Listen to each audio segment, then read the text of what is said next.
Praise the Lord, जय मसीह की। परमेश्वर का धन्यवाद हो कि ये मौका हमें मिला। और थोड़ा सा प्रॉब्लम कुछ थी, वो प्रॉब्लम भी ठीक हो गई। अभी हमारे पास जो टाइम है उसमें परमेश्वर का धन्यवाद करते हुए आज की संगति को करेंगे। तो परमेश्वर का धन्यवाद हो, क्योंकि वो हमारा उपाय करने वाला परमेश्वर है, जो हमें मौके और समय देता है। इसके लिए हम आप परमेश्वर पिता का धन्यवाद करते हैं। धन्यवादित हूँ आप सभी का, जो बराबर मुझे विनती और प्रार्थना में मुझे रख रहे हैं। और मैं पास्टर अनुपम जी का और बहन शबनम का धन्यवाद देती हूँ, उन्होंने मुझे गाइड किया और हम ऑनलाइन होने पाए।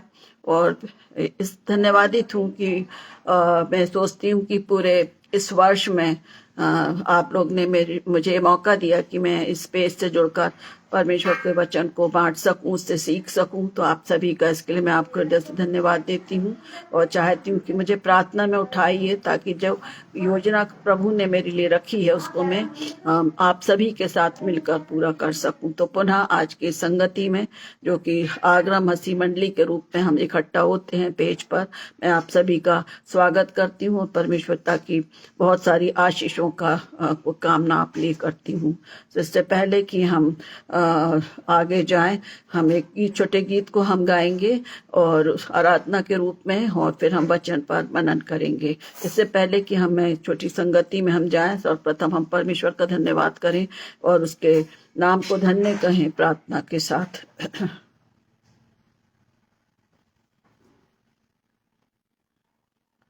हे मेरे मन यहोवा को धन्य कहे, जो कुछ मुझ में है वो उसके पवित्र नाम को धन्य कहे। हे मेरे मन यहोवा को धन्य कहे और उसके किसी उपकार को ना भूलना। हमारे दयालु और प्रेम पिता परमेश्वर, इस सुंदर रात्रि के समय आपके पवित्र चरणों के पास आते हैं। धन्यवाद धन्यवाद धन्यवाद देते खुदावन आपके प्रेम के लिए, जिसके द्वारा आज का दिन आपने हमारे जीवन में जोड़ा। पिता, प्रातः से लेकर अभी तक आपने संभाला, और हम धन्यवादित हैं पिता कि आपने हम सभी को यह मौका दिया कि हम आपके प्रिय जयंती पर्व के में प्रभु जी आनंद के साथ, खुशियों के साथ आपके पैगाम को बांट सकते हैं, अपने तैयारियों को कर सकते हैं, और विशेषकर उस तैयारी को प्रभु जी जो हमें आत्मिक रीति से करना है। हम धन्यवाद देते हैं हमारे पासवान के लिए, बहन शबनम के लिए, और उनके पूरे परिवार और मिनिस्ट्री के लिए, जो लगातार प्रभु इस पेज के द्वारा प्रभु बहुत लोगों के लिए को मौका देते हैं कि हम अपने जो कुछ आप हमें सिखाते बताते हैं हम उनको बांट सकें। हम विश्वास करते हैं प्रभु जी कि आपने इस मिनिस्ट्री पर आपकी आशीष बहुतायत से दी है, और जो भी वचन आपके दास और आपके लोग बांटते हैं उनको भी आप आशीषित करते हैं। पिता, आज के समय में प्रभु मैं भी अपने आप को आपके पवित्र चरणों पर रखती। पिता, आप मेरे सहायक हैं, आप मेरी मदद करें कि हमें सुंदर समय में, जबकि हम आपके उस जन्मदिन को स्मरण करते हैं प्रभु जी, जब आप इस दुनिया में गौशाले में आए, जब आप बड़ी महिमा और गौरव के साथ इस पृथ्वी पर आएंगे प्रभु, उस समय के लिए हम तैयार पाए जाएं। मैं अपने आप को आपके पवित्र सामर्थ्य हाथों में सौंपती। मेरे सभी प्रियजन जो इस पेज से जुड़े हैं, जुड़ते जा रहे हैं प्रभु, प्रत्येक को आप बहुतायत की आशीष दीजिए और आने दीजिए कि आज का वचन हमारे लिए एक वचन जो हम सीखना चाहते आपकी अगुवाई में सीख सकें। नेटवर्क सिस्टम को भी नियंत्रित रखें, सभी बातों में आपको महिमा मिले और आपका नियंत्रण हम में से हर एक पर बना रहे। इस विनती को सुने और दया से ग्रहण करें, आमीन।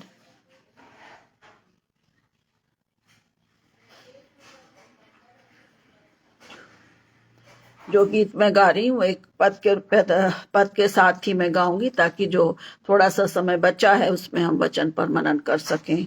और ये सब आपको एक गीत आता होगा, मोहब्बत खुदा की दिखाने के लिए सलीब पर चढ़ गया यीशु, उसने पहना ताज करदार की बच जाए गुनहगार। और हम आने वाले समयों में हम इस बात को देख रहे हैं कि प्रभु यीशु मसीह ने अपने आप को हमारे लिए दिया और वो एक मानव रूप धारण करके इस पृथ्वी पर आया। सो इस गीत को तो नहीं, ये गलती मैंने बोल दिया है, एक स्तुति गीत है, नारे लगाओ, सॉरी गलत बोला। जो गाना हम गाएंगे वो है नारे लगाओ और गाओ रे झंडा मसीह का फहराओ रे। तो इसके गाने के द्वारा हम अपने वचन के लिए हम अपने आप को तैयार करेंगे। नारे लगाओ और गाओ रे, झंडा मसीह का फहराओ रे, नारे लगाओ और गाओ रे, झंडा मसीह का फहराओ रे। Hallelujah hallelujah hallelujah hallelujah hallelujah hallelujah hallelujah hallelujah. नारे लगाओ अरे गाओ रे, झंडा मसीह का फहराओ रे। जीवन में उलझा हुआ राही, यीशु के पास तुम आओ रे। जीवन में उलझा हुआ राही, यीशु के पास तुम आओ रे। गम की ये राहें सब छोड़ो, जिंदगी में अब कुछ जोड़ो रे। Hallelujah hallelujah hallelujah hallelujah hallelujah hallelujah hallelujah hallelujah. लंबा सफर जिंदगी का, सच्चाई कोई ना जाने रे। लंबा सफर जिंदगी का, सच्चाई कोई ना जाने रे। आंखें ऊपर को उठाओ, यीशु के पास तुम आओ रे। आंखें ऊपर को उठाओ रे, यीशु के पास तुम आओ रे। Hallelujah hallelujah hallelujah hallelujah hallelujah hallelujah hallelujah hallelujah. नारे लगाओ अरे गाओ रे, झंडा मसीह का फहराओ रे। नारे लगाओ अरे गाओ रे, झंडा मसीह का फहराओ रे। परमेश्वर को धन्यवाद करें कि हमें मौका मिला है कि हम अपने क्रिस जयंती पर्व के निकट धीरे से पहुंच रहे हैं। और हमने अब तक जो भी संगति में हमने सीखा, हमने ये बात हम याद करते हैं कि हमारा प्रभु हमसे प्रेम करता है और वो हमारे लिए उन सारी बातों को स्पष्ट करता है कि हम उस पर बने रहकर उसके पवित्र नाम की गवाही का कारण हो। सो प्रियो, आज जो वचन है जिस पर हम मनन करेंगे वो है लूका 2:14। लूका 2:14 में इस प्रकार से लिखा है, 14वें पद में पढ़ रही हूँ। आकाश में परमेश्वर की महिमा और पृथ्वी पर उन मनुष्यों में जिनसे वो प्रसन्न है शांति हो। इसमें हम देखते हैं कि यदि हम 8 से पढ़ना शुरू करते हैं तो वचन इस बात को सिखाता है कि वो गडरिये थे, जो गडरिये थे जो झुंड का पहरा दे रहे थे, और वहां पर जब ये स्वर्गदूत आया तब इस वचन को हम देखते हैं कि कितना सुंदर समय था। हम सभी इस समय क्रिसमस की तैयारी में लगे हुए हैं, घर को सजाते हैं, बहुत सारी चीजों को हम तैयार करते हैं, पर ये वचन हमको सिखाता है जहाँ इस प्रकार से लिखा है, स्वर्गदूतों द्वारा चरवाहों को संदेश। और यहाँ वचन इस बात को कहता है कि 8 से मैं पढ़ूंगी, क्योंकि हम इस समय में हम चल रहे हैं कि हम इन चीजों को याद करते हैं। ड्रामे के रूप में, गीत के द्वारा हम परमेश्वर के सुंदर संगति को, जो कि हम आने वाले समयों में प्रभु यीशु मसीह के क्रिस जयंती पर्व को मनाएंगे, हम उत्साहित हैं। तो इस वचन को मैंने लिया है कि हम इस बात को देखें कि आकाश में परमेश्वर की महिमा और पृथ्वी पर उन मनुष्यों में जिनसे वो प्रसन्न है शांति हो। और यहाँ वचन इस प्रकार से कहता है, 8 से लेकर 14 तक मैं पढ़ूंगी। और उस देश में कितने गडरिये थे जो रात को मैदान में रहकर अपने झुंड का पहरा देते थे, और प्रभु का एक दूत उनके पास आ खड़ा हुआ और प्रभु का तेज चमका। प्रभु का तेज उनके चारों ओर चमका, वे बहुत डर गए। तब स्वर्गदूत ने उनसे कहा, मत डरो, क्योंकि देखो मैं तुम्हें बड़े आनंद का सुसमाचार सुनाता हूँ जो सब लोगों के लिए होगा, कि आज दाऊद के नगर में तुम्हारे लिए एक उद्धारकर्ता जन्मा है, और यही मसीह प्रभु है। और इसका तुम्हारे लिए ये पता है कि तुम एक बालक को कपड़े में लिपटा हुआ और चरनी में पड़ा हुआ पाओगे। 13वां पद कहता है, तब एकाएक उस स्वर्गदूत के साथ स्वर्गदूतों का दल परमेश्वर की स्तुति करते हुए और ये कहते हुए दिखाई दिया, आकाश में परमेश्वर की महिमा और पृथ्वी पर उन मनुष्यों में जिनसे वो प्रसन्न है शांति हो। जब स्वर्गदूत उनके पास से स्वर्ग को चले गए तो गडरियों ने कहा, आपस में कहा, आओ हम बैतलहम जाकर ये बात जो ही है और जैसे प्रभु ने हमें बताया है तुरंत देखें। परमेश्वर इन बच्चों को पढ़े जाने पर आशीष दे। और इसी के साथ में यशायाह 42 और उसका 8वां पद भी पढ़ना चाहूंगी। यशायाह 42, यशायाह चैप्टर 42 वर्स 8 में लिखा हुआ है, मैं यहोवा हूँ, मेरा नाम यही है, अपनी महिमा मैं दूसरे को ना दूंगा, और जो स्तुति मेरे योग्य है वो खुदी हुई मूर्तों को ना दूंगा। यशायाह भविष्यवक्ता ने प्रभु यीशु मसीह के आने की बात को पहले ही बता दिया था। और हम धन्यवाद देते हैं कि हमारे यहाँ कैरल गायन चालू हो जाती है और हम इन गीतों को सुनते हैं जो परमेश्वर की महिमा को करते हैं।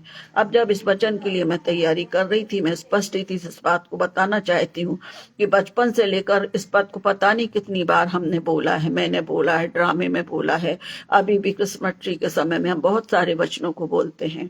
पर इस बार मुझे प्रभु ने सिखाया है, आकाश में परमेश्वर की महिमा, आकाश में परमेश्वर की महिमा, ये पहला हिस्सा है। और दूसरा, प्रभु ने चाहा तो हम देखेंगे कि पृथ्वी पर उन मनुष्यों में, सब पर नहीं लिखा है, उसमें लिखा उन मनुष्यों में जिनसे वो प्रसन्न है, शांति हो। तो आज हम देखेंगे परमेश्वर की महिमा क्या है, परमेश्वर का प्रेम क्या है, कुछ वचनों के द्वारा हम सीखेंगे और धन्यवाद देंगे कि प्रभु ने हम सबको ये मौका दिया कि हम कृष्ण जयंती पर्व को मनाने के लिए हम तैयारी कर रहे हैं। हमारे बच्चे उत्साहित हैं, स्वर्गदूत बनते हैं, गडरिये बनते हैं, मरियम यूसुफ बनते हैं, बहुत अच्छा लगता है। पर ये वचन हमको सिखाता है परमेश्वर की महिमा किस प्रकार से होती है, परमेश्वर की महिमा, ग्लोरी, हम उसको ग्लोरीफाई करते हैं हमारे जीवन से, हमारे बोलचाल से। तो प्रिय, इस वचन में बड़ी गंभीरता के साथ हम इस वचन पर हम ध्यान दें, सीखें कि क्या मैं सचमुच में परमेश्वर की महिमा का कारण हूँ, परमेश्वर की महिमा मेरे जीवन से होती है या नहीं होती है। कुछ वचनों को हम पढ़ेंगे, जो भी समय है उसमें मैं प्रयास करूंगी कि हम इस वचन को सीख सकें। पहली बात जो हम देखते हैं वो सिखाता है भजन संहिता 149 और 5। भजन संहिता 149:5 में लिखा है, भक्त लोग महिमा के कारण प्रफुल्लित हों और अपने बिछौनों पर भी पड़े पड़े जय जयकार करें। यदि हम भजन संहिता 49 के 1 को पढ़ेंगे, पहला पद पढ़ेंगे, तो वहां लिखा है, यह की स्तुति करो, यहोवा के लिए नया गीत गाओ। और इसके बाद 5वें पद में सिखा रहा है दाऊद राजा कि भक्त मतलब वे लोग जो उस पर विश्वास करते हैं, जो उसकी आज्ञाओं को मानते हैं, उनके लिए क्या है, वे भक्त लोग महिमा के कारण प्रफुल्लित होंगे। उसकी जो ग्लोरी है, जो उसका महिमा है, उसके कारण वो क्या होते हैं, आनंदित होते हैं। और अपने बिछौने पर भी, कुछ लोग ऐसे भी हैं जो कठिनाइयों में हैं, बिछौने का मतलब है पड़े हैं, लिखा हुआ है, अपने बिछौनों पर भी पड़े पड़े जय जयकार करेंगे। यदि कठिनाइयों में भी हैं तब भी वो परमेश्वर का जय जयकार हम करते हैं। जैसे हम देखते हैं हमारे काफी प्रभु के जो दास हैं वो हमेशा इस बात को बोलते हैं, परमेश्वर का धन्यवाद हो, परमेश्वर को महिमा मिले, ग्लोरीफाई हिज नेम, ऐसा करके सब बोलते हैं। और पर वास्तव में क्या हमारे जीवन से, हमारे बोलचाल से हम उसको महिमा और आदर देते हैं क्या? भजनकार कहता है कि भक्त लोग जो उस पर विश्वास करते हैं वे क्या करते हैं, प्रफुल्लित होते हैं। उसको जब महिमा मिलती है, हम देखते हैं बहुत सारे लोग हैं जो सताए जा रहे हैं, परेशानियों में हैं, फिर भी वो क्या छोड़ रहे हैं, क्या वचन प्रचार करना? नहीं, वे प्रफुल्लित हैं, अपने कष्टों में भी आनंदित हैं और इस वचन की आशीष को वो पाते हैं। दूसरा हम देखते हैं, नीति वचन का लेखक भी कहता है, नीति वचन 3 और 16, उसके दाहिने हाथ में दीर्घायु और उसके बाएं हाथ में धन और महिमा है। परमेश्वर हमारे लिए कितना प्रेम करता है कि उसने अपने इकलौते पुत्र को मेरे और आपके लिए दे दिया। और यहाँ हम देख रहे हैं नीति वचन जो सुलेमान बादशाह के द्वारा लिखा गया है, इस बात को बता रहा है, उसके दाहिने हाथ में दीर्घायु है। और दीर्घायु कब मिलेगी प्रियो हमें? जब हम प्रभु के अधीन रहेंगे, जब हम प्रभु की संगति में रहेंगे, उसकी महिमा के लिए अपने को देंगे, आगे बढ़ेंगे, तभी वो हमें दीर्घायु करेगा। परमेश्वर तो अपनी कृपा को, प्रभु अपनी कृपा को हम पर करता ही चले आ रहा है। हम देखते हैं, हम कठिनाइयां आई पूरा साल, कुछ समय बाद, समय के पश्चात हम देखते हैं ये साल भी समाप्त हो जाएगा, पर हम धन्यवादित हैं कि हमारी हर स्थितियों में मेरी गवाही है, मेरा विटनेस है, बहुत सी कठिनाइयां भी आई, परेशानियां भी आई, दुख भी हुआ, पर प्रभु ने उन सभी में हमको उठाया, मुझे खड़ा किया, मुझे संभाला है। और सबसे बढ़कर मुझे मौका मिला कि मैं इस पेज पर वचन की संगति को करने पाती हूँ, और ये मेरे लिए आशीष है, आप सभी की प्रार्थना है, क्योंकि जब आप मुझे मौका प्रभु की ओर से मिला है, पास्टर साहब और बहन का भी मैं धन्यवादित हूँ, और जितने लोग इस पेज से जुड़े हैं, प्रार्थना करते हैं, ये प्रार्थनाओं के द्वारा ही हमको क्या मिलती है, सामर्थ्य मिलती है। और जब हम उसके वचन को बांटते हैं तो हम यही सोचते हैं, मानती हूँ मैं कि जो कुछ हम बोलते हैं उसमें केवल और केवल परमेश्वर को महिमा मिले, क्योंकि बोलने वाले, समझने वाले हम नहीं, हमारा प्रभु है। तो हम इस बात को स्मरण रखें कि प्रभु हमसे प्यार करता है, और उसके बाएं हाथ से हमें धन और महिमा मिलती है। कौन सी महिमा? वो महिमा जो आत्मिक है। थोड़ा हमको बोला, धीमा बोले जरा। परमेश्वर को महिमा मिले। नीति वचन 21 और 21 भी कहता है, जो धर्म का पीछा करता है वो जीवन, धन और महिमा भी पाता है।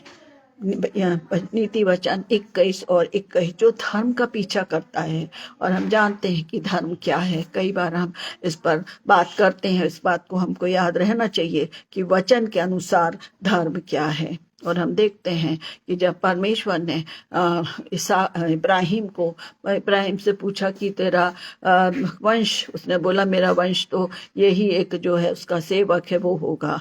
और जब परमेश्वर ने उससे बोला ये नहीं, तेरा वंश होगा, तेरा जो वंश है वो धूल के किनको, आकाश के तारों के समान होगा। और वचन कहता है कि उसने इस बात पर विश्वास किया, और विश्वास उसके लिए धर्म गिना गया प्रियो। और वचन क्या कह रहा है? जो धर्म का पीछा करता है वो जीवन भी पाता है और धर्म और महिमा भी पाता है। परमेश्वर हमको आशीषित करते हैं, परमेश्वर हमको फलवंत करते हैं, और वो ये चाहते हैं कि हम उनकी अधीनता में रहें। हमारे जीवन, हमारी सेवाओं से उसके नाम को क्या मिले? महिमा मिले, आदर मिले, सम्मान मिले, हम ठोकर का कारण ना हो। क्यों नहीं? क्योंकि प्रभु हमसे प्यार करता है, और हमारी भी जवाबदारी है, जब हम विश्वास करते हैं तो कठिनाइयों में भी और परेशानियों में भी विश्वस्त रहें, क्योंकि उस कठिनाइयों के बीच में भी प्रभु हमारे जीवन से महिमा को प्रकट करता है। यदि मैं और आप कुड़कुड़ाने लगेंगे, अभी थोड़ा समय टेंस हो रही थी कि ये क्या बात है, क्योंकि वो समय निकल रहा था, मेरे लिए प्रेशियस है ये समय। मैं सोच रही थी पता नहीं क्या, फिर मेरी बेटी ने मदद किया, पास्टर साहब ने मदद किया, थोड़ा सा लगता है चिंता हो रही थी, पर बोलने का मौका है, प्रभु ने जो कुछ सिखाया उसको मुझे बांटना, उत्साहित होते हैं। पर यदि इस बात के लिए मैं टेंस होती, चिंता करती, वो मेरे लिए गलत है। पर परमेश्वर का धन्यवाद हो कि जो भी समय था वो मुझे मिला, और मैं बड़े खुशी के साथ इस बात को शेयर कर रही हूँ कि आकाश में परमेश्वर की महिमा होना है, हमारे जीवन से परमेश्वर को महिमा देना है। आगे वचन कहता है, यशायाह 42 और 8, जो मैंने अभी पहले पढ़ा था, 42 यशायाह 42 वर्सेस 8 में लिखा है, मैं यहोवा हूँ, मेरा नाम यही है। मैं जो हूँ सो हूँ। उसने बोला था कि मैं, तेरा नाम क्या है? मूसा ने पूछा, मैं क्या बोलूंगा फिर उनसे? तो उसने क्या बोला? मैं जो हूँ सो हूँ, ये मेरा नाम है। और यहाँ पर यशायाह बोलता है कि भजन यशायाह 42 और 8 में, मैं यहोवा हूँ, मेरा नाम यही है, और अपनी महिमा मैं दूसरों को ना दूंगा। क्यों देगा प्रभु? और स्तुति मेरे योग्य है, वो खुद हुई मूर्तों को ना दूंगा। ये परमेश्वर सिखा रहा है कि तुम्हारे लिए मैंने सारे कार्यों को किया, उतने बड़े एक कठिनाई की स्थिति से मुझे निकाल दिया। इसलिए वचन कहता है, यशायाह भविष्यवक्ता कहता है कि मैं अपनी महिमा मैं दूसरों को ना दूंगा, और स्तुति मेरे योग्य है, वो खुद ही मूर्तों को ना दूंगा। तुम मेरे पर विश्वास करो, मेरी अगुवाई में चलो। मूसा ने परमेश्वर के पूरी बातों को माना, और उसका नाम, परमेश्वर के नाम को महिमा मिलती गई। और जो जो परमेश्वर उससे बोलता था, आप सोचिए, जब वो उनसे बातचीत करता था और वो सुनता था, उन बातों को बताता था, और उससे परमेश्वर की महिमा होती है। हमारी बोलचाल, हमारे जीवन, हमारे काम से हम गवाही का कारण बनते हैं। या तो हम ठोकर का कारण बनते हैं। तो इन दिनों में जबकि हम सभी कृष्ण जयंती पर्व की तैयारी में हैं और उन वचनों को हम जब हम बच्चे ड्रामा करते हैं उनको बोलते हैं, हम स्वयं भी बोलते हैं कि आकाश में तो परमेश्वर है ना प्रियो, वो तो आकाश को सृजने वाला है। तो आकाश में परमेश्वर की महिमा स्वर्गदूतों ने कहा, और इसलिए जब हमको परमेश्वर ने मौका दिया है हम सबके जीवन से उसको महिमा मिलना चाहिए। देखिए इसके बाद मत्ती 16 और 27 में भी हम देखते हैं, मनुष्य का पुत्र अपने स्वर्गदूतों के साथ अपने पिता की महिमा में आएगा और उस समय वो हर एक को उसके कामों के अनुसार प्रतिफल देगा। मनुष्य का पुत्र अपने स्वर्गदूतों के साथ अपने पिता की महिमा में आएगा। वही समय आने वाला है, हमारा प्रभु आने वाला है, द्वितीय आगमन है, और इसके लिए हमें सचेत रहना। अभी तो हम दिसंबर में जब कृष्ण जयंती पर्व चालू होता है तो हम छोटे बालक को एक चरनी को स्मरण रखते हैं, मजूसियों को स्मरण रखते हैं, गड़रियों को स्मरण रखते हैं, राजा हेरोदेश को याद रखते हैं। पर प्रियो ये वचन आज हम सब के लिए सचेत करता है कि मनुष्य का पुत्र अर्थात प्रभु यीशु मसीह स्वर्गदूतों के साथ अपने पिता की महिमा में आएगा, क्योंकि पिता ने उसको भेजा, कुंवारी मरियम के द्वारा भेजा। उसने उन सब कामों को पूरा किया जो परमेश्वर ने उससे कहा था। और जब वो मृत्यु से जीवित हुआ, पुनरुत्थान हुआ और वो स्वर्ग पर उठा लिया गया, अब वो आने वाला है। उसकी तैयारी हमें करना है। क्या हम उसकी महिमा के अपने जीवन से प्रकट करते हैं, या हम इस बात को बताते हैं कि हमारा प्रभु आने वाला है, हम तैयार हैं। हम अपने बोलचाल, हमारी सेवाओं, हर बात के द्वारा हमें प्रभु को महिमा देना है, क्योंकि उसने हमको रखा है, हमको चुना है अपने लोगों को। जब चुना है तो निश्चित है कि हम केवल और केवल उसकी महिमा को करने पाए। इसलिए वो कहता है कि उस समय वो हर एक को उसके कामों के अनुसार प्रतिफल देगा। हम सब इस बात को जानते हैं कि सेकंड कमिंग की सारी बातें पूरी होती जा रही हैं, पर हमें स्मरण रखना है कि हमारा जीवन सिर्फ और सिर्फ प्रभु की महिमा के लिए यदि है तो ही हम उसके लिए उठाए जाएंगे। यदि मेरे जीवन से ठोकर लग रही, मेरे कार्य से ठोकर लग रही, मेरे रहन सहन से ठोकर लग रही है तो ये तो कुछ होना ही नहीं चाहिए, क्योंकि हमारा प्रभु जीवित है। हमारा प्रभु ने अपने आप को हमारे लिए दिया। इस सुंदर क्रिसमस के समय में जी कृष्ण जयंती पर्व में हम स्मरण रखें कि प्रभु मेरे और आपके लिए स्वर्ग विभव को छोड़कर आया है, और हमारे जीवन उस प्रेम को प्रकट करें। हमारा ड्रामा करना, हमारे गानों को गाना, हमारा एक संग कैरल करना, ये सब कुछ परमेश्वर की महिमा के लिए हो। लोग जाने, हम नहीं जानते हैं कि कौन सा गाने के द्वारा किस व्यक्ति का मन बदल जाए, कौन से पद के द्वारा सुनने वाले का मन बदल जाए। इस सामर्थ्य के साथ हमको वचनों को बांटना, संगति करना है, केवल और केवल मेरे खुदा को महिमा मिले। फिर देखते हैं यूहन्ना भी इस बात को सिखाता है। यूहन्ना 1:14 में लिखा है, और वचन देहधारी हुआ और अनुग्रह से हमारे बीच में डेरा किया, अनुग्रह और सच्चाई से परिपूर्ण होकर हमारे बीच में डेरा किया, और हमने उसकी ऐसी महिमा देखी जैसे पिता के इकलौते पुत्र की। और यहाँ पर वचन कह रहा, और वचन देहधारी हुआ। हम कई बार इस वचन को याद करते हैं, जानते हैं कि यूहन्ना सुसमाचार पहला और उसका पहले ही पद है, आदि में वचन था और वचन परमेश्वर के साथ था। और वचन कह रहा है कि अनुग्रह सच्चाई से परिपूर्ण होकर वो हमारे साथ रहा, और हमने उसकी वो महिमा देखी। यूहन्ना कह रहा है हमने उसकी वो महिमा देखी जैसे पिता के इकलौते पुत्र की थी, और वास्तव में पिता के इकलौता पुत्र ही था जिसने हमको हमारे लिए दिया। अब ये सोचिए कि वो महिमा थी, और जब वो आएगा तब की महिमा का प्रकाश कैसा होगा। हम प्रकाशित वाक्य में देखते हैं वो किस प्रकार से आएगा, किस प्रकार से आएगा। क्या हम उस समय के लिए तैयार हैं? अभी तो हम आनंदित हैं, खुश हैं, सब कुछ सिर्फ हेड टू फिट हम अपने आप को तैयार रखते, हर चीज अच्छे से अच्छा हो। पर क्या हम उस समय के लिए अपने आप को तैयार करते कि जब वो उस महिमा के साथ आएगा तो क्या हम उसके साथ जा पाएंगे? क्या हम और आप उसके साथ जा पाएंगे? यदि मेरे और आपके जीवन से हम परमेश्वर की महिमा नहीं होती है तो ये हमारे लिए कठिन दुख की बात है। हमारे जीवन, हमारे सेवाओं से परमेश्वर और प्रभु की महिमा होनी चाहिए। देखिए रोमियो 2 और उसका 10वां 10वां पद कहता है, महिमा और आदर और कल्याण हर एक को मिलेगा जो भला करता है। यदि मैं इसको पूरा पढ़ूं, रोमियो 2:7-10, वो और क्लियर हो जाएगा। रोमियो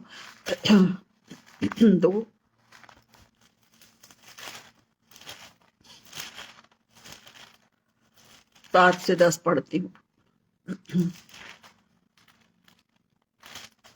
रोमियो 2:7-10 में देखिए कितना वचन सुंदर इस बात को हमसे बातचीत करता है। यहाँ लिखा हुआ है, जो सुकर्म में स्थिर रहकर महिमा और आदर और अमरता की खोज में है, उन्हें वो अनंत जीवन देगा। फिर से पढ़ रही हूँ, रोमियो 2 अध्याय उसका 7वां पद स्पष्ट करता है, जो सुकर्म में स्थिर रहकर अच्छे कार्यों को करते हुए वो स्थिर रहता है। और अच्छे काम जब हम करते हैं, बहुत सी परेशानियां, बहुत सा भटकाव हमारे लिए आता है, परंतु वचन कह रहा है, पौलुस प्रेरित सिखाता है कि स्थिर रहकर महिमा और आदर और अमरता की खोज में है, उन्हें वो अनंत जीवन देगा।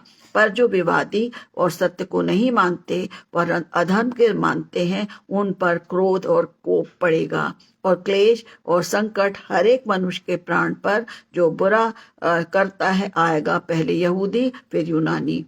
परंतु महिमा और आदर और कल्याण हर एक को मिलेगा जो भला करता है। जो भला करता है, पहले यहूदी को फिर यूनानी को। उस समय यूनानी, अभी हमारे लिए है ये वचन कि क्योंकि परमेश्वर किसी का पक्षपात नहीं करता। सो परमेश्वर का धन्यवाद हो कि वो हमें वचन के द्वारा सिखाता है कि जो भले काम करता है, जो सुकर्म में स्थिर रहता है, हमारा काम है हमें शांत रहना है, क्रोधित नहीं होना है। कठिनाइयां आते हैं, प्रॉब्लम आती हैं, हमें स्थिर रहना है। यदि प्रभु मेरे साथ है तो हम स्थिर रहेंगे, और हमारे स्थिर रहने से जो हमारा विरोधी है वो शांत होगा। कितना बोलेगा, वो शांत रहेगा, और इससे परमेश्वर की महिमा होती है। हम कितने लोगों को देखते हैं जो कठिनाइयों में भी शांत रहते हैं, है ना, अपने टेम्पर को लूज नहीं करते हैं। क्यों? क्योंकि वो अपने मन को पूरी रीति से प्रभु पर लगाए रहते हैं और उसकी महिमा होती है। हम कई बार बोलते रहे, वे बहुत अच्छे वचन को सिखाते हैं, इनका जीवन बहुत अच्छा है, हम पर उनके द्वारा परमेश्वर प्रभु को महिमा मिलती है। हमारे बोल चाल, हमारे रहन सहन, सब हम अपने प्रभु के लिए, हम प्रभु की महिमा के लिए हम इस्तेमाल हों। इसके बाद 1 कुरिन्थियों 10 और 31 में भी लिखा है, उसमें लिखा हुआ है, इसलिए तुम चाहो खाओ, चाहे पियो, चाहे जो कुछ करो, सब कुछ परमेश्वर की महिमा के लिए है। इसके लिए मैंने 32वां पद भी लिखा है, इसको समझने के लिए उसमें लिखा है, तुम ना यहूदी ना यूनानी ना परमेश्वर की कलीसिया के लिए, मसीह यीशु में तुम्हारी हर एक घटी को क्या करता है? पूरी करता है। सॉरी, इस वचन को ध्यान रखना है कि तुम क्या हो, ना तुम यहूदी न यूनानी न परमेश्वर की कलीसिया के लिए हो, के लिए ठोकर का कारण बनो। इसलिए ठोकर का कारण बोल रहे हैं कि तुम चाहे खाओ, चाहे पियो, चाहे जो कुछ करो, सब कुछ परमेश्वर की महिमा के लिए करना। हमारा उठना बैठना हम देखते थे, हम लोग सब मिलते थे, जुलते थे, सारी जो जितने भी लोग हैं, फीसी हैं जो फिलिपींस में थे, सारे लोगों के संग उठते बैठते थे। पर वचन क्या कहता है कि तुम किसी भी प्रकार से ठोकर का कारण ना बनो, किसी भी प्रकार से ठोकर का कारण ना बनो, पर जो भी काम करते हो सब कुछ परमेश्वर की महिमा के लिए करो। रोटी तोड़ना मतलब वचन को बांटना, प्रार्थना करना। किसी के ट्रेडिशंस अलग होती, किसकी सोच अलग होती है, पर हमारा वचन, हमारा प्रभु एक है। उस वचन को जब वो पौलुस बांटता है, तब कुछ लोग उसको अंगीकार नहीं करते थे, उसका दोषारोपण करते थे। पर वचन कहता है, इसलिए मैंने इस वचन को लिया है कि तुम ना यहूदी न यूनानी न परमेश्वर की कलीसिया के लिए ठोकर का कारण बनो। जो रीति रिवाज चलते आ रहे हैं उनको फॉलो नहीं करना है, उन बातों को मानना है जो प्रभु यीशु मसीह ने मुझे और आपको दिए हैं। इसके साथ ही हम देखते हैं फिलिपियों 4 और उन फिलिप्पी 4:19 में लिखा है, मेरा परमेश्वर भी अपने उस धन के अनुसार जो महिमा सहित मसीह यीशु में है, तुम्हारी हर एक घटी को क्या करेगा? पूरी करेगा। प्रभु मेरा परमेश्वर भी, रोम पौलुस कह रहा है, मेरा परमेश्वर भी अपने उस धन के अनुसार, वो विभव धन, सांसारिक धन नहीं, वो आत्मिक धन जो परमेश्वर की निकटता में रहने से, परमेश्वर के कठिनाइयों तकलीफों को जब हम उठाते हैं तब वो बल और सामर्थ हमको धन के रूप में मिलती है। इसलिए होता है जो महिमा सहित है। हम देखते हैं जो चेले थे उन्होंने कठिनाइयों को उठाया। पहले तो पतरस मुकर गया, पर हम देखते हैं कि पतरस ने कितने लोगों को कितनी जगहों पर उसने प्रचार किया। पौलुस प्रेरित, पतरस ने इनकार किया परंतु उसने विश्वास किया। थोमा ने उसने बोला, मेरे उंगलियों को अपने इसके हथेली में अपनी उंगली को डालूंगा, और वो भारतवर्ष में मसीह धर्म को उसने फैलाया। ये फल है कि यदि उस धन के अनुसार जो महिमा सहित है, मसीह यीशु में तुम्हारे हर एक घटी को पूरा करेगा। यदि हम उसमें बने रहेंगे, हमारे जीवन, हमारे कार्य उसको महिमा देंगे। हम घमंड करें तो किस पर करें? हमारे प्रभु पर, क्योंकि आज मैं जीवित हूँ प्रभु की ओर से है। यदि हम प्रभु में हैं, हम विश्वास में टूटते हैं, बहुत परफेक्ट नहीं है, मैं अपने लिए बोल रही हूँ, मजबूती चाहते हैं पर कहीं हम निराश होते हैं। पर वचन क्या कहता है? वो हमें ढाढ़स देता है, डर मत, मैं तुम्हारे साथ हूँ। और जब हम नहीं डरते हैं तो हमको उस कठिनाइयों में जब हम आगे बढ़ते हैं तो परमेश्वर की महिमा एक गवाही के रूप में हम प्रभु की महिमा के लिए इस्तेमाल किए जाते हैं। 1 तीमुथियुस 1:11 भी लिखता है, यही परम धन्य परमेश्वर की महिमा के उस सुसमाचार के अनुसार है जो मुझे सौंपा गया है। हम देखते हैं पौलुस ने बहुत सी तकलीफों को उठाया। पहले वो तकलीफ देता था, परंतु जब उसने परमेश्वर की महिमा को देखा, परमेश्वर की सामर्थ को अपने में देखा, तो देखते हैं कि परम धन्य परमेश्वर महिमा के उस सुसमाचार के अनुसार जो मुझे सौंपा गया है, वो गवाही दे रहा है कि प्रभु ने मुझे चुन लिया। और देखते हैं उसने कितने लोगों को, कितने शहरों को, कितनी पत्रियां उसने लिखा, और बहुत से लोग प्रभु की महिमा को जानने पाए, प्रभु में आए। और इसलिए हम धन्यवाद देते हैं कि प्रभु हर एक दुर्बलताओं में से हमको हटाकर मजबूत करता है। Nobody is perfect in this world, पर प्रभु हमको बल देता है। उसका जो बल है, सामर्थ्य है, वो हमको हमेशा मिलती है, बशर्ते हम उसमें बने रहें, पाए जाएं। जब पेड़ को हम लगाते हैं, बीज को लगाते हैं, वो सींचा जाता है, फिर वो बढ़ता है और उसको खाद पानी मिलती है। उसी प्रकार मेरा और आपका भी जीवन है। ये वचन हमारे जीवन में बोया गया है, ये हम फलवंत होगा, तभी तो पता लगेगा कि हम मसीह हैं, हम प्रभु के हैं। हमारी गवाही क्या है? हमारे जीवन से हम महिमा देते हैं या ठोकर का कारण बनते हैं। तो एक वचन और पढ़ूंगी, 1 तीमुथियुस 1:12-17। 1 तीमुथियुस 1:12-17।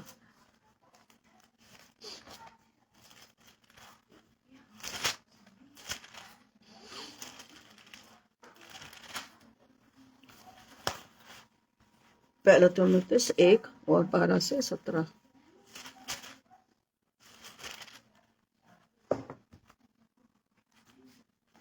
इसमें लिखा हुआ है, मैं अपने प्रभु यीशु मसीह का, जिसने मुझे सामर्थ्य दी है, धन्यवाद करता हूँ कि उसने मुझे विश्वास योग्य समझकर अपनी सेवा के लिए ठहराया।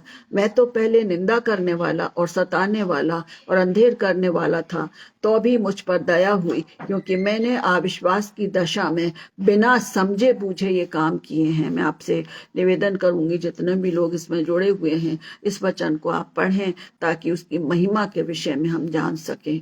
किस प्रकार से पौलुस खुले तरीके से, स्पष्ट रीति से कहता है कि मैं तो पहले निंदा करने वाला और सताने वाला और अंधेर करने वाला था, तो भी मुझ पर दया हुई, क्योंकि मैंने अविश्वास की दशा में बिन समझे बूझे ये काम किए हैं। और हमारे प्रभु का अनुग्रह उस विश्वास और प्रेम के साथ जो मसीह यीशु में है, बहुतायत से हुआ। ये बात सच और हर प्रकार से मानने योग्य है कि मसीह यीशु पापियों को उद्धार करने के लिए जगत में आया, जिसमें सबसे बड़ा पापी मैं हूँ। विटनेस दे रहा, गवाही दे रहा है।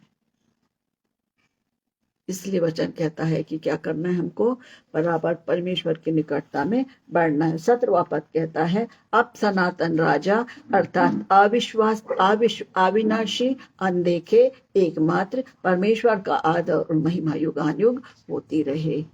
उसने अपनी सब गलतियों को मान लिया यहाँ। इसलिए मैं आप निवेदन करती हूँ कि इस वचन को पढ़ें, और यदि हम कहीं भटक रहे हैं प्रियो, कहीं निराश हो रहे हैं, हमको अपनी गलतियों को मानना है। वचन कहता है, 16वां भी मैं पढ़ूंगी, पर मुझ पर इसलिए दया हुई कि मुझ सबसे बड़े पापी में यीशु मसीह अपनी पूरी सहनशीलता दिखाए कि जो लोग उस पर अनंत जीवन के लिए विश्वास करेंगे उनके लिए मैं एक आदर्श बनूं। फिर वो कहता है, अब सनातन राजा अर्थात अविनाशी अनदेखे एकमात्र परमेश्वर का आदर और महिमा युगानुयुग होती रहे, आमीन। इस वचन को पढ़ें और देखें कि क्या हमारे जीवन से प्रभु को महिमा मिल रही है। कभी हमने पश्चाताप किया है, अपनी गलतियों को माना है? यदि हमने माना है प्रियो, तो हमारे लिए बड़ा दिन सचमुच में एक आनंद का दिन होगा। और आखिरी वचन के साथ मैं समाप्त करूंगी, जो मिलता है प्रकाशित वाक्य 4 और 11, जो मिलता हमें प्रकाशित वाक्य 4 और 11 में लिखा है, हे हमारे प्रभु और परमेश्वर, तू ही महिमा और आदर और सामर्थ के योग्य है, क्योंकि तू ही ने सब वस्तुएं सिरजी हैं, वे तेरी इच्छा से थी और सिरजी गई हैं। प्रकाशित वाक्य 4 और 11। हे हमारे प्रभु, यूहन्ना जो उसका लेखक है, जिसने पूरी बातों को टापुस उसमें देखा है, उसने सब बातों की गवाही दी है। और क्या बोल रहा है, हे हमारे प्रभु और परमेश्वर, तू ही महिमा और आदर और सामर्थ के योग्य है। हम विश्वास करें प्रियो, और जैसा हमने वचन में पढ़ा है कि पौलुस ने अपनी गलतियों को माना, तो इस बात को अच्छे से कह रहा है। इसमें लिखा है कि मैं तो कुछ भी नहीं था, मैं तो पहले निंदा करने वाला और सताने वाला और अंधेर करने वाला था। उसने इस बात को मान लिया प्रियो, और आगे हम देखते हैं कि वो उसकी गवाही दे रहा है, उसको उस बात को कह रहा है, अब सनातन राजा अर्थात अविनाशी अनदेखे एकमात्र परमेश्वर का आदर महिमा युगानुयुग होती रहे। तो परमेश्वर वचनों के द्वारा इस सुंदर समय में, जबकि हम इस वचन को बहुत अच्छे से बोलते हैं, हम क्रिसमस ट्री की मोमबत्ती को जलाते हैं, हम पद बोलते हैं, हम बोलते हैं आकाश में परमेश्वर की महिमा और पृथ्वी पर उन मनुष्यों में जिनसे वो प्रसन्न शांति हो। पर क्या मैं और आपके जीवन से परमेश्वर को महिमा मिल रही है क्या प्रियो? यदि मिलती है तो परमेश्वर का बहुत धन्यवाद हो, क्योंकि हम कुछ नहीं हैं, हम कुछ भी खासियत हमारे में नहीं है प्रियो, पर वो हमें जीवन देता है। यदि हम आनंदित हैं, हम प्रभु के द्वारा आनंदित हैं। यदि हम कठिनाई में हैं तो हम उसके लिए पश्चाताप कर लें, हमसे भूल होती है, और हम उस आनंद को पाएं जो कभी समाप्त होने का नहीं है। सो पुनः आप सभी को मैं दिल से धन्यवाद देती हूँ, आप सभी की प्रार्थनाओं के लिए, और इस वचन के द्वारा मैं चाहती हूँ कि हमारे प्रत्येक के जीवन से प्रभु को महिमा मिले। और आप सभी को कृष्ण जयंती पर्व की, बड़े दिन की बहुत सारी शुभकामनाएं। प्रभु का आगमन निकट है, प्रार्थना में रहें, दृढ़ रहें, और हम सभी के जीवन के द्वारा प्रभु को महिमा महिमा मिले। इस वचन के द्वारा छोटी प्रार्थना के साथ मैं समाप्त करूंगी। हमारे दयालु प्रेम पिता परमेश्वर, हम आपका धन्यवाद करते हैं क्योंकि आप प्रेमी परमेश्वर हैं। आपने प्रभु यीशु मसीह को हमारे लिए दिया प्रभु, कि हम उस पर विश्वास कर उस जीवन को पाएं जो केवल आपके द्वारा मिलता है। हम धन्यवाद देते हैं मेरे पिता कि आपने स्वर्गीय विभव को छोड़ा, अपने पुत्र को हमारे प्रभु यीशु मसीह को इस स्थान पर भेज दिया प्रभु, और उस चरनी में प्रभु उस स्थान पर उसने प्रभु आपकी महिमा को प्रकट किया।